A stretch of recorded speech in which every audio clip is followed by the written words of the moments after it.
Right now at 5, the pressure on President Donald Trump is mounting in the wake of the deadly crisis at the U.S. Capitol.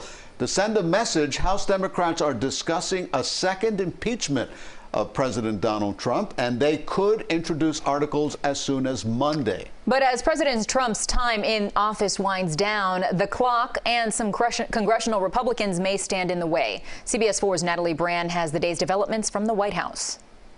Elliot and Lauren, sources tell CBS News House Democrats plan to introduce articles of impeachment against President Trump on Monday for incitement and insurrection. 2 days after the riots here, the Capitol remains extremely secure but shaken.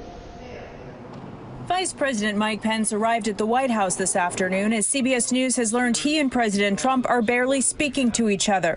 While Democratic leaders have called on Mr. Pence to invoke the 25th Amendment to remove President Trump from office, House Democrats are also discussing moving forward with articles of impeachment. I think the American people have seen enough, and they are ready for us to do the job of impeaching this man. House Democrats say they could vote as soon as next week, but there's limited time for a Senate trial to remove the president before the inauguration. I think it's a ridiculous discussion to have.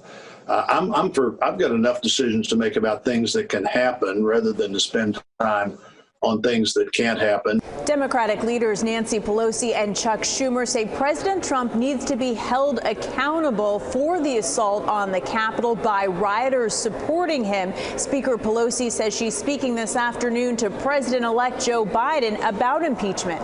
We're going to do our job, and the Congress can decide how to proceed with theirs. President Trump released a video last night condemning the violence more than 24 hours after the assault.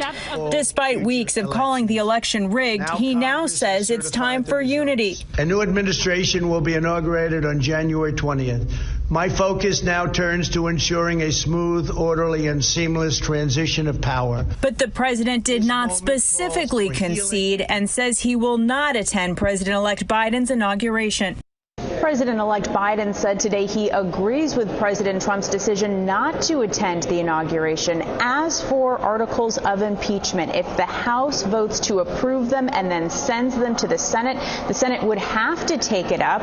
But remember, it would take 2/3 of senators to convict. And once Georgia's new senators are sworn in, the Senate will be under Democratic control, but the split 50-50.